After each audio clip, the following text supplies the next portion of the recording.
Hoje a nossa aula é sobre crítica de texto. O que é a crítica de texto? Meu Deus!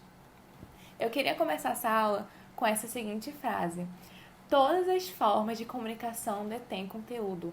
Absolutamente todas, gente. Então, uma conversa, uma dança, uma cena de teatro, linguagem de sinais, todas têm conteúdo. E nesse sentido, o Enem traz vários conteúdos pra gente conseguir entender e interpretar. Pode ser uma propaganda de televisão, pode ser uma carta de adeus, pode ser uma conversa entre médicos. Esses são tipos de conteúdo que ele traz pra gente. E dentro deles a gente tem a crítica. A famosa crítica, que é nada mais do que o propósito do texto. Eu particularmente gosto muito da palavra propósito, porque ele representa o porquê da existência de algo. E a crítica é o porquê da existência do conteúdo. E por meio dela, a gente consegue entender o que o autor quer passar pra gente, sabe? Então, por isso que ela é tão importante para a existência do conteúdo. Então, por exemplo, I don't like being late. I feel that my appointments are immensely rushed, and I don't enjoy making my patients wait, said Maya, running late to go to the office. O que a gente entende dessa frase? Que a Maya está atrasada e que ela não gosta de estar atrasada. E ela fala pra gente os motivos. Então, qual é o propósito da mensagem? É afirmar a frustração dela por estar assim. E ele também traz uma crítica aos atrasos diários e como eles podem ser sim um ponto negativo para a personagem. Então, é assim que a crítica funciona nos textos. E aí você se pergunta, né? Por que eu trabalho com crítica de textos no Enem? Simples, para a gente desenvolver a nossa comunicação. Exatamente, gente. O ser humano vive em sociedade. Então, a gente precisa de ferramentas para desenvolver as nossas ideias e opiniões. É um fato. E elas são entregues por meio das críticas. Elas sendo positivas ou negativas, sabe? Então, a gente lembra que o Enem, antes de tudo, tá preparando a gente para entrar na universidade e também está preparando para o mercado de trabalho. Então, a gente trabalha as nossas características comunicativas e como a gente consegue lidar com o próximo. Isso são características muito importantes para a universidade, para dentro da sala de aula, para estágios e etc.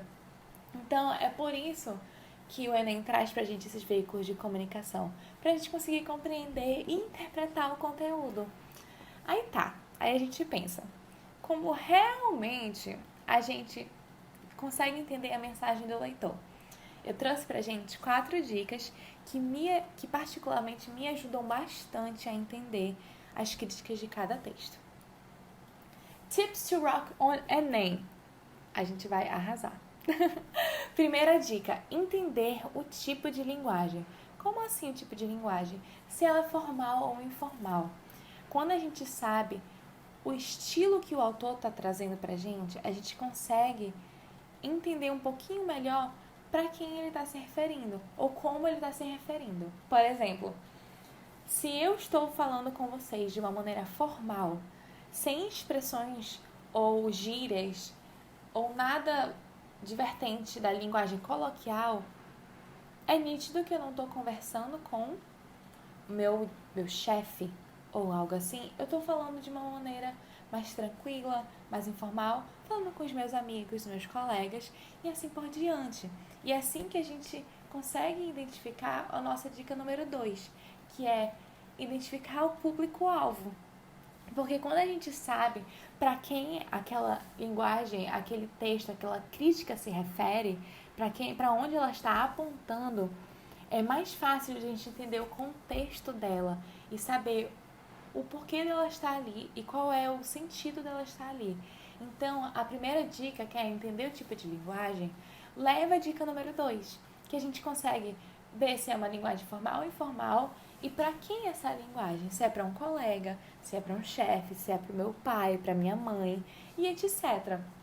Então, essas são 2 dicas que são integradas. Terceira dica, trabalhar com a compreensão e interpretação da mensagem. Pera, compreensão e interpretação não é a mesma coisa? Então, não. Só que elas se complementam. Essa é a nossa questão. A compreensão de um texto, gente, nada mais é que o texto apresenta pra gente. E é o fato que ele traz. Então, por exemplo, eu menciono, a Duda gosta de maçã. O que eu posso tirar de compreensão desse texto? Que a Duda gosta de maçã, porque é o que ele me apresenta. Já a interpretação é o que eu, leitora, suponho do texto. Então, de novo, a Duda gosta de maçã. Pela minha interpretação, se a Duda gosta de maçã, ela talvez goste de outras frutas, certo? Talvez seja verdade. Mas é aí que se difere a compreensão e a interpretação. A compreensão é o que o texto apresenta. A interpretação é o que eu analiso e o que eu suponho depois da compreensão. E a gente trabalha os dois para as questões do Enem, porque elas perguntam tanto o que o texto apresenta, tanto que o que ele significa, que aí mexe com a nossa interpretação. E a quarta e última dica, antes da gente passar para os nossos exercícios, praticar a leitura diariamente.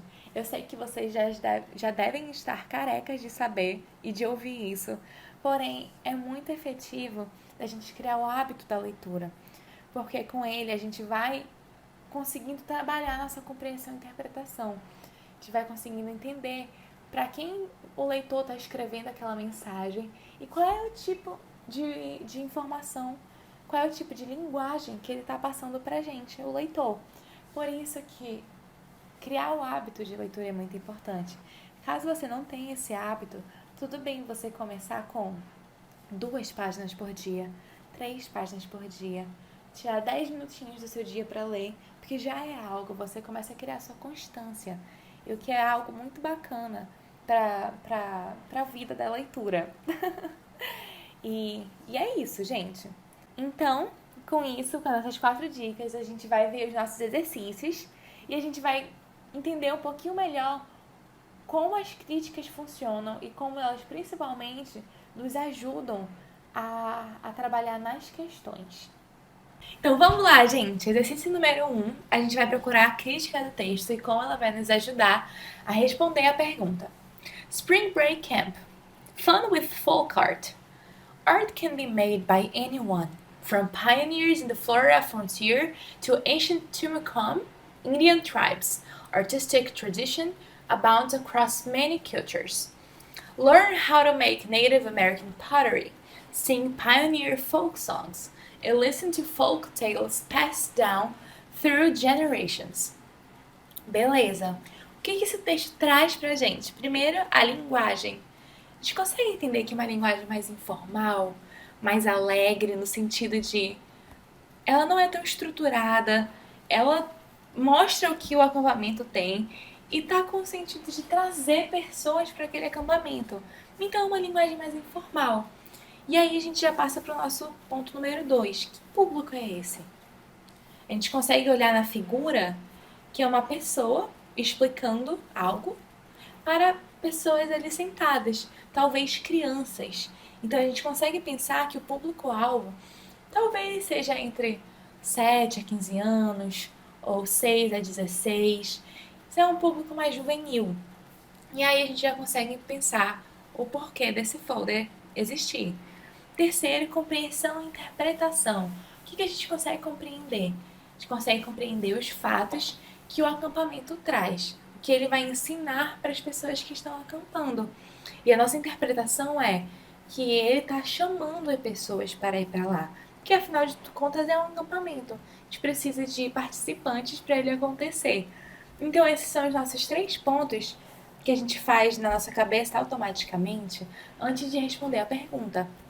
Tendo em vista a procura por atividades de lazer em período de recesso escolar, esse folder, então aqui a gente consegue, aqui já dá mais uma informação pra gente, período de recesso escolar. Então a gente sabe que o nosso público está no ensino médio, está no ensino fundamental. Esse folder, letra A, divulga uma proposta de acampamento com abordagem temática. É exatamente a letra A. Ele está divulgando o que o acampamento vai trazer e o tema dele. É exatamente isso. Mas a gente vai ler as outras perguntas, as outras alternativas, para a gente conseguir entender por que elas não são. Letra B.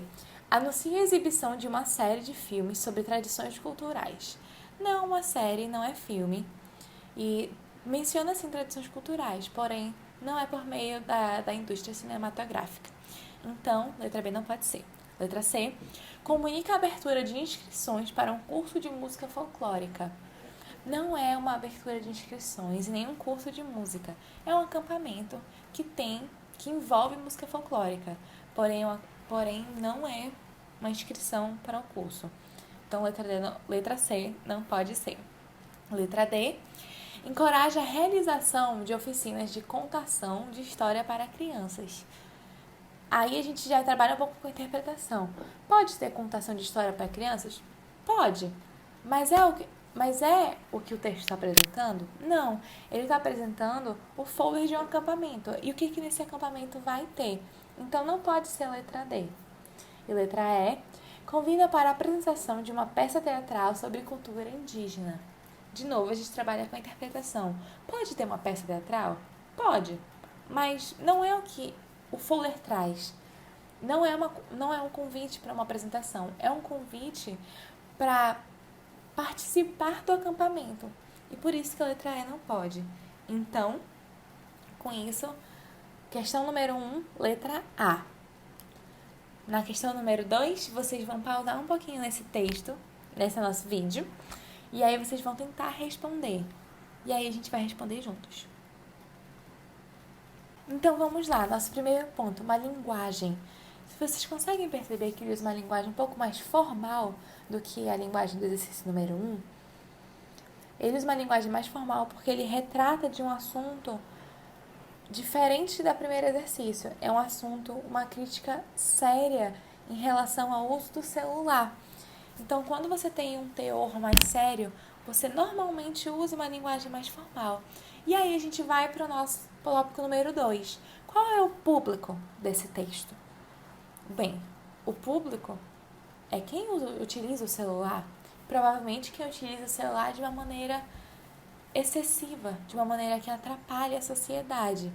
Esse é o nosso público-alvo e é assim que a gente vai responder a questão. Número 3, compreensão e interpretação. O que a gente compreende? O texto traz pra gente exemplos de situações que o celular foi um empecilho na vida dos seres humanos. E o que a gente pode interpretar disso é que o autor está provavelmente reclamando de uma maneira intensa por ser algo diário.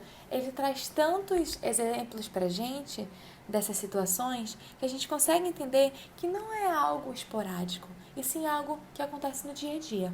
Então vamos lá. O uso de celulares em lugares públicos tem sido prática corrente. O texto aponta que essa prática tem gerado, letra A, anseios por recursos para ampliar os benefícios dos dispositivos. Não. Ele está falando como os dispositivos podem causar situações não benéficas no dia a dia. Então, não é sobre os benefícios dos dispositivos, não pode ser a letra A. Letra B, reclamações sobre a falta de normas no comportamento dos usuários. É exatamente a letra B. A gente volta ali para o texto na antepenúltima frase. Society has to invent rules for the polite way to use the new devices.